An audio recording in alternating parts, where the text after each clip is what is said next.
त्वां नमामो वयं भक्त्या शङ्करनीललोहितं गिरीशं वरदं देवं भूतभावं भव्यं जटिलाय गिरीशाय विद्याशक्तिधराय ते नमः शिवाय शान्ताय ब्रह्मणे लिङ्गमूर्तये।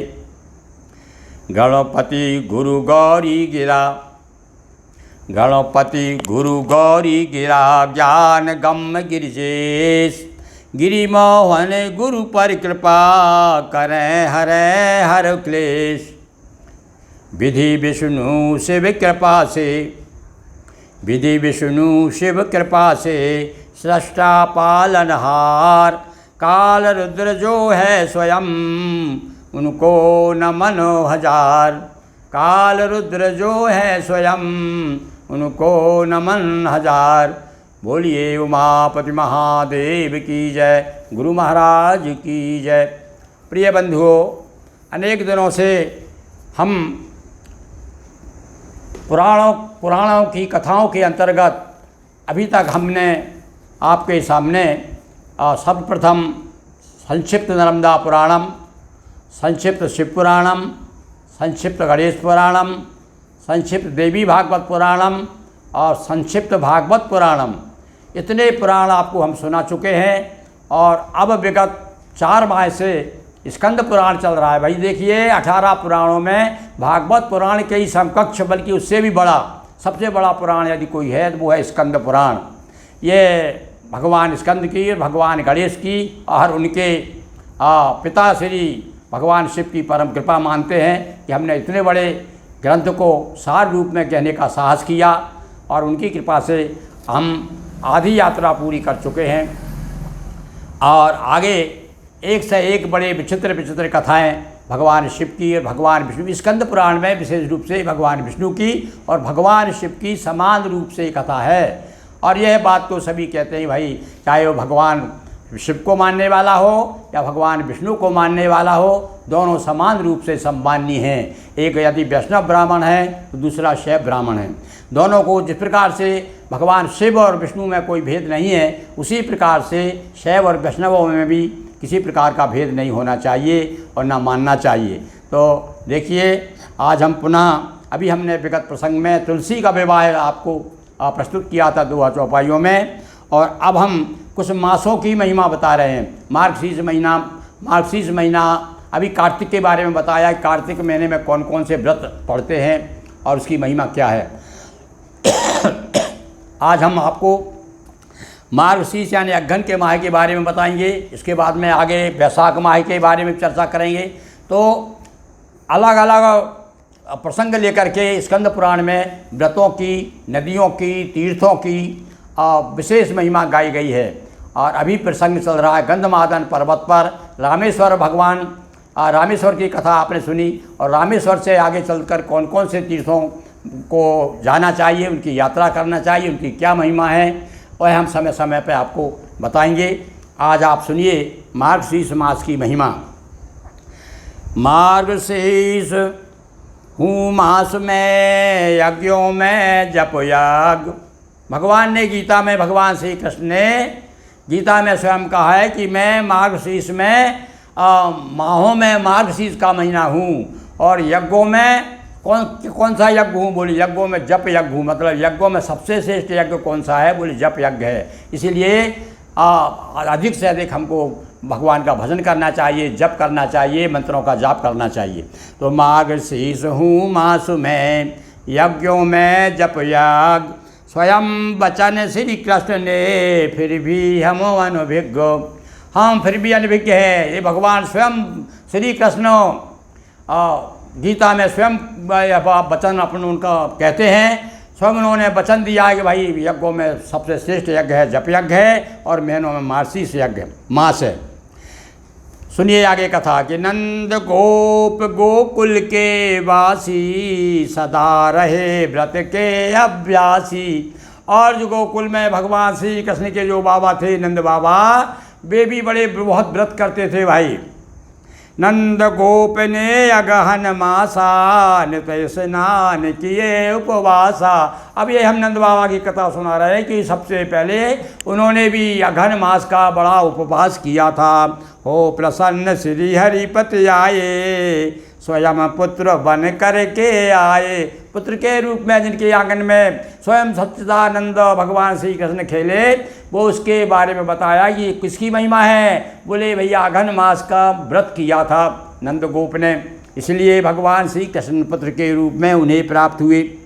स्वयं कहा हरि अगहन मासा, और सेवन से पूर्ण अभिलाषा। भगवान स्वयं कहते हैं इस बात को कि अगहन मास का जो व्रत करता है अगहन मास में, वह भगवान संपूर्ण इच्छाएं पूर्ति करते हैं। नित्य प्रतिप्रात करें स्नाना। क्या करना चाहिए भाई अगहन मास में? देखिए साधारण मनुष्य, इस हमारे पुराणों में बिल्कुल साधारण मनुष्य अनभिज्ञ हैं, बिल्कुल पढ़े लिखे नहीं हैं, उन तक को बताया गया कि भाई किस प्रकार से, क्योंकि लोग ये भी नहीं जानते पहले तो अपने यहाँ बिना पढ़े लिखे लोग भाई कब उठना कब सोना और भगवान को किस प्रकार नमस्कार करना चाहिए। यहाँ तक बताया कि सुबह उठते ही सबसे पहले भैया आपको धरती माता जो भार सहन करती है हमारा, सबसे पहले उसे प्रणाम करना चाहिए, फिर अपने हथेलियों का दर्शन करना चाहिए। अब पूरा विधान बताया है पुराणों में, एक एक करके देखिए अब अगहन मास में क्या करना चाहिए। नित्य प्रतिप्रात करें स्नाना और मंत्र नमो नारायण ध्याना। हाँ, ओम नमो नारायण आप जानते ही हैं भाई, गोस्वामी लोग आपस में मिलते हैं तो मालूम है कौन से मंत्र का उच्चारण करते हैं? बड़ा विशिष्ट मंत्र है। कौन सा? ओम नमो नारायणाय। यह मंत्र जो है विशिष्ट मंत्र है भाई गोस्वामियों का, और विशेष रूप से ये गोस्वामी ब्राह्मण परस्पर मिलते हैं तो ओम नमो नारायण बोलते हैं। और दूसरे लोग भी, अन्य समाज के जितने लोग भी हैं, चाहे ब्राह्मण से लेकर के जितने अन्य ब्राह्मण हैं, वे सारे के सब लोग जो है गुरु कह करके सम्मान देते हैं।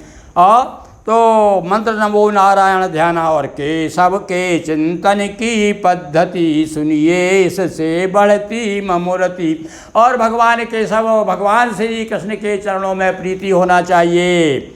बसे उदर में श्री नारायण और कुक्षी विष्णु भुजा मधुसूदन। और एक कल्पना करो भाई, आप विग्रह जो है आपके सामने भगवान श्री कृष्ण की जो विग्रह है, मूर्ति है, केशव है, तो अपने शरीर में भावना कीजिए कि हमारे भगवान उदर में यदि हैं तो भगवान नारायण हैं, और कुक्षी में यानी काख में भगवान विष्णु, भुजाओं में मधुसूदन, वाम पार्श्व में राजे वामन और बाई भुजा विराजे श्रीधर। कुक्षी विष्णु भुजा मधुसूदन, वाम पार्श्व में राजे वामन, बाई भुजा विराजे श्रीधर। गर्दन पार्श्व भाग दामोदर, वासुदेव मस्तक में न्यासा, कंठकूप गोविंद निवासा। हाँ भाई, हमारे यहाँ फिर न्यास की जो एक विधान बताया है कि जब भगवान का पूजन करने जाते हैं हम तो न्यास करना चाहिए हमारे शरीर में, और किस किस अंग में कौन कौन से देवता किस किस रूप में किस किस नाम से भगवान विराजमान है, तो ये हमारे ऐसा भावना करके भगवान का ध्यान करना चाहिए। वासुदेव मस्तक में न्यासा, और वासुदेव का न्यास कहाँ पर है? मस्तक में। कंठकूप गोविंद निवासा, तथा मूल में है त्रिविक्रम, कह कर धार है आर्ध्व चंदनम, कह कर धार है ऊर्ध्व चंदनम। और ऐसा कह करके कि हमारे देखिए अब देखिए आप कितनी सरल पद्धति बताइए। ये भगवान श्री कृष्ण का जो भक्त है, श्री कृष्ण के केशव का जो ओम नमो नारायण का मंत्र का जाप करते हुए, और जब अपन पूजन करने बैठे सबसे पहले जब तिलक लगाया जाता है, ऊर्ध्व तिलक, लंबा तिलक लगाया जाता है, रामानंदी तिलक जिसे कहते हैं, तो ये लगाने के पहले क्या हम विचार करें कि हमारे उदर में श्री नारायण न्यास कर रहे हैं, कुक्षी में भगवान विष्णु हैं, भुजा में मधुसूदन हैं, बाएं पार्श्व में वामन भगवान हैं, बाएं तरफ भुजा में श्रीधर है दाईं तरफ, और गर्दन पार्श्व भाग दामोदर, हमारे गर्दन के पीछे भाग में दामोदर हैं, वासुदेव मस्तक में हैं, कंठकूप में गोविंद विराजमान हैं, और मूल में है त्रिविक्रम। इस प्रकार से ऐसी भावना करके, ऐसा न्यास करके ऊर्ध्व चंदनम, चंदन लगाना चाहिए। तुलसी भाल भक्त उर्धारम, करें शंख पूजन भी साथा, घंटनाद कर गाएं गाथा। बड़ा सरल विधान बताया भाई पूजन का। अगहन मास में आप पूजन करें तो कैसी करें?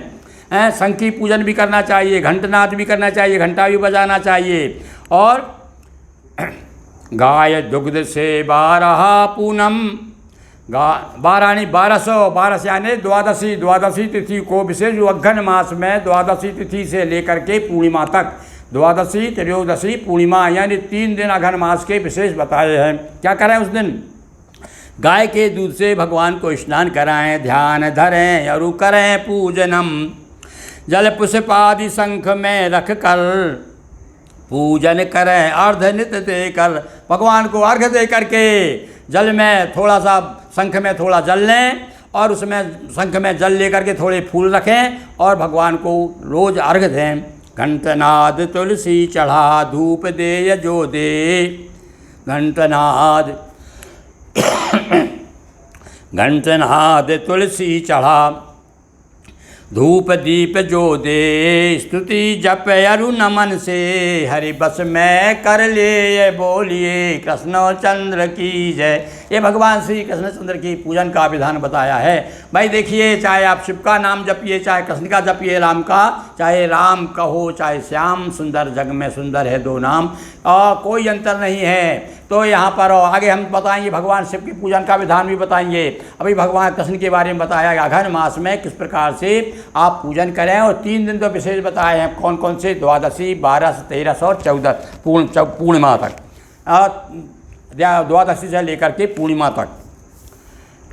तो घंटनाद तुलसी चढ़ा, धूप दीप जो दे, स्तुति जप अरु नमन से, हरि बस में कर ले ये बोलिए कृष्ण चंद्र की जय। उमापति महादेव की जय, नर्मदा मैया जी की जय। हर हर महादेव शंभो। दोस्तों वीडियो को लाइक शेयर कर चैनल को सब्सक्राइब करें। बहुत बहुत धन्यवाद।